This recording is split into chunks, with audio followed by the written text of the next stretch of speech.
Hello everyone, রাস্তাঘাটের যে অবস্থা, অ্যাক্সিডেন্ট গ্যাস সহ গাড়ি পুকুরে চলে গেছে। রাস্তার পরিবেশটা এতই খারাপ হয়ে গেছে, বাহিরে যাওয়ার পরিবেশটা অন্যরকম হয়ে গেছে।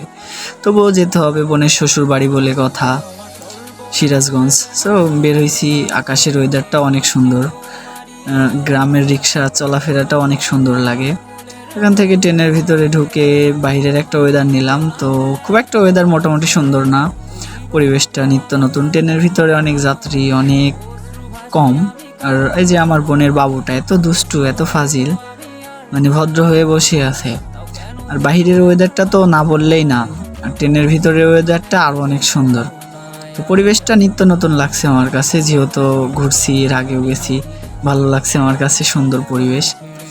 তো আর কি, অনেক এনজয় করতে হবে লাইফে, ঘুরতে হবে।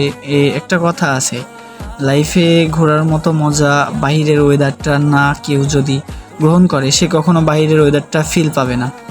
সো ওয়েদার ফিল করতে হবে। স্টেশনে অনেক যাত্রী, ট্রেন একবারে অ্যাকুরেট টাইম আসছে, লেট করে নাই। পরিবেশটা অনেক সুন্দর, ওয়েদারটা অনেক সুন্দর, নিত্য নতুন মানুষ, কে কোথায় কিভাবে যায়। আর ট্রেনটা হচ্ছে সিল সিটি, রাজশাহী থেকে সোজা ঢাকা। একবারই সীমিত টাইম, রাজশাহী থেকে 7:30টার দিকে, ঢাকাতে 11টা, 11:30, 12টার ভিতরে পৌঁছে যায়। তো এটা হচ্ছে স্টেশন। তো গাইজ অলরেডি চলে আসছে আমার ট্রেন। আমি আর বেশিক্ষণ দাঁড়াবো না, অনেক সময় অপচয় হয়ে গেছে। চলে আসবো, ট্রেন ঢুকে পড়ছে অলরেডি। আর হয়তো 2-1 মিনিট সময় লাগবে, যে দেখা যাচ্ছে। সো 5 মিনিট লাগতে পারে, ট্রেন ছাড়বে। এটা অনেক ঝামেলা আছে, দেখি কি হয় কতক্ষণ। এমনিতে অনেক লেট করছে, 6টার ট্রেন, 6:10 বেজে গেছে। হয়তো ক্রসিং আছে পাশে যে একটা ট্রেন, এটা হচ্ছে যে রেলওয়ে আন্তনগর সুগন। লেট হয়ে গেছে, আমাদের ট্রেনটা অলরেডি ঢুকে গেছে, আসতেছে সামনে আমার।